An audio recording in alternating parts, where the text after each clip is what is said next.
The COVID-19 pandemic shifted the gears at Stormont. Between January 2020 to October 2022, the Northern Ireland Assembly witnessed an unprecedented rise in the use of ministerial directions.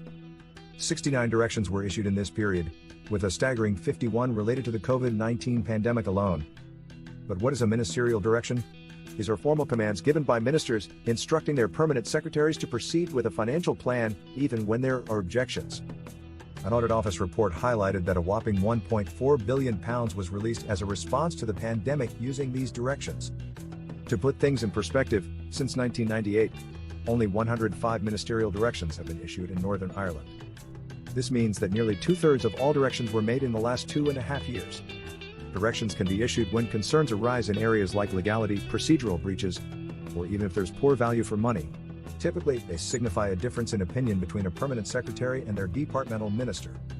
While they should be a rare occurrence, the report stated that they served as an essential tool during extraordinary times, such as the peak of the COVID-19 pandemic in 2020 and 2021. Interestingly, when compared to other devolved governments in the UK, Northern Ireland stands out. Since 1998, Wales has issued only one direction, and Scotland just 5.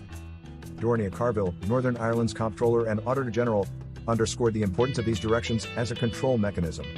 She emphasized that while these directions are critical, they shouldn't overshadow the responsibility of public servants to exercise good governance and financial management. The COVID-19 pandemic brought unique challenges, and Stormont's reliance on ministerial directions highlights the flexibility required in governance during such times. As the situation evolves, the balance between good governance and urgent actions remains paramount. For more insights and updates, don't forget to subscribe, like, and share.